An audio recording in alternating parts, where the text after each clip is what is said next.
The BJP central leadership is keen on bringing the two NCP faction, that is the NCP and the NCP Sharad Chand Pawar faction, as a single entity within the NDA fold. This merger would also help the BJP shore up its numbers in parliament, especially when it needs a two-third majority to pass the constitutional amendment bills to link women's quota with delimitation. According to sources in the BJP, the party's central leadership favors retaining the united NCP as a separate entity within the NTA. Ever since the split in the NCP and Shiv Sena and the BJP as the dominant player in Maharashtra, BJP, it is learned, is willing to offer one berth each in Prime Minister Narendra Modi's Council of Ministers to both NCP faction if they agreed to a merger.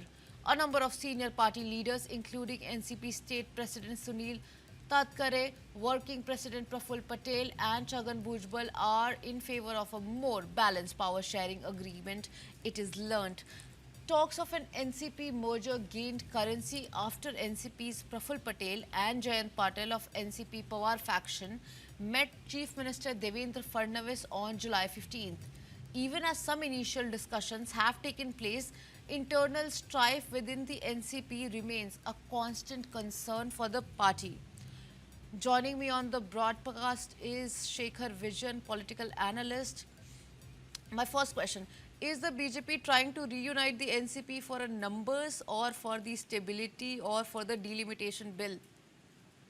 See, good afternoon to you and to everybody who's listening to us. See, this isn't just a merger story. It's a battle to redefine, Maharashtra's political landscape. If reports are accurate, the BJP isn't merely trying to add numbers. It's actually trying to consolidate the entire Maratha-centric political space under one umbrella. And this is less about today's government and more about shaping the electoral map for the next decade. Political parties don't seek mergers when they want survival. They seek mergers when they want dominance. And I think this is exactly what's going on right now. So the biggest question isn't whether Sharad Pawar joins the NDA. The real question is what happens to the opposition. See, we have noticed in the past, Sharad Pawar has been a master strategist in the opposition.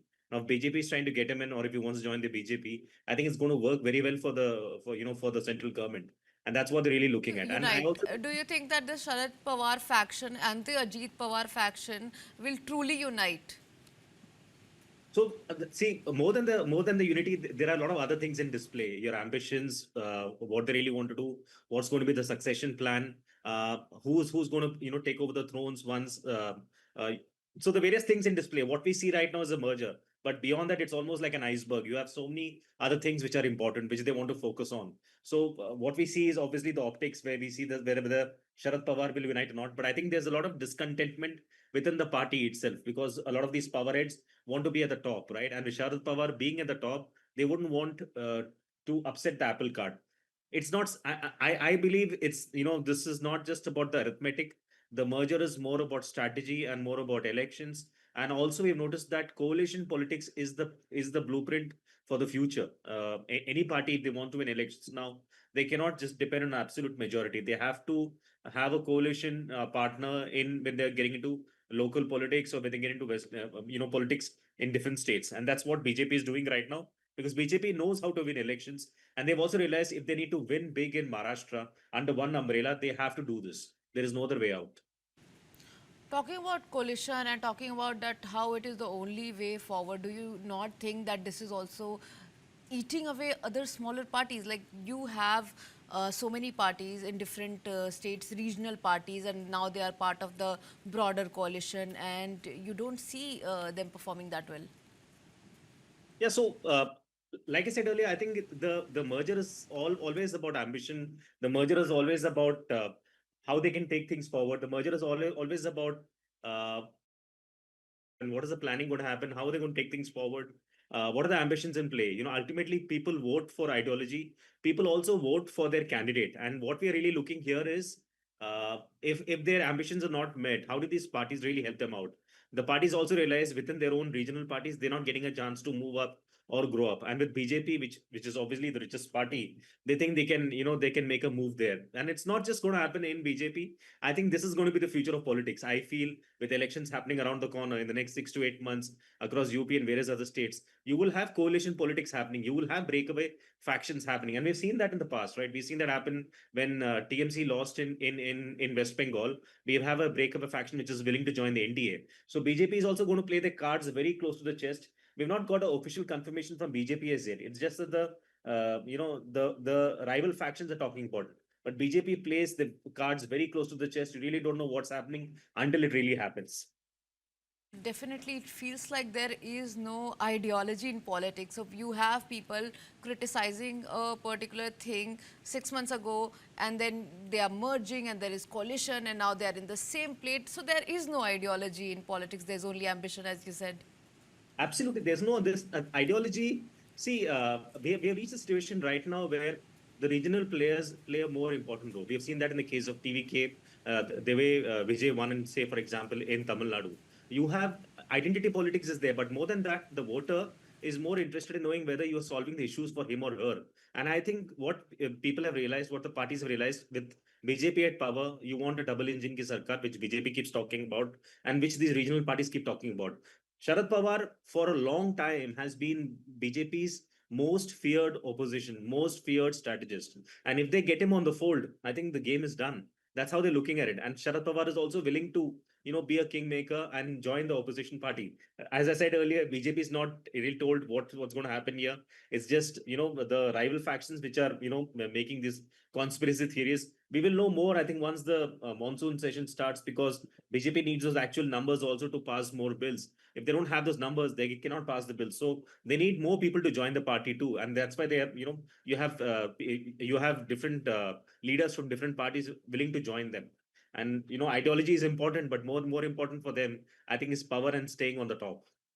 Well, ideology is important, and you were talking about the issues in Maharashtra politics. What do you what do you feel? Because I'm not from Maharashtra. Please help our viewers understand that what is Maharashtra going to vote for, and what are the people looking forward to?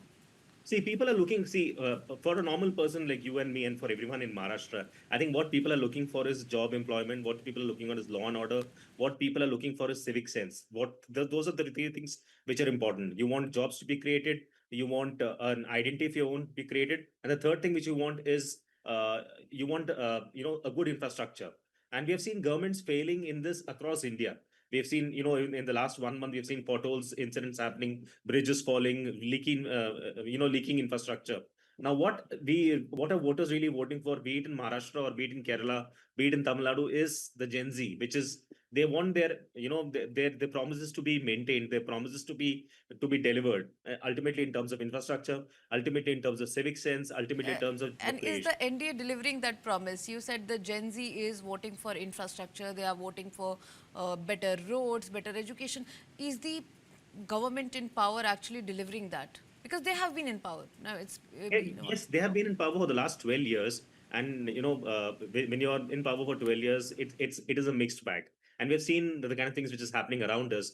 And that's where the regional partners will make a big difference. When I'm saying regional partners, I'm talking about, say, if you look at Kerala, if you look at Tamil Nadu, if you look at Karnataka, if you look at the southern part of India, you have regional parties which are coming in and trying to prove the prominence. So it's not going to be easy for BJP or the NDA to pull their power in the southern part of India, because you have to also realize after 12 years, it's also important to how quickly do you reinvent yourself, how quickly do you understand the Gen Z. We had spoken about this on your channel yesterday about why the Gen Z's aspirations are very important in terms of understanding them through your reels, through your information videos, and trying to help them understand why they should vote. So I think BJP has a very tall order. They have to also not get lazy about this.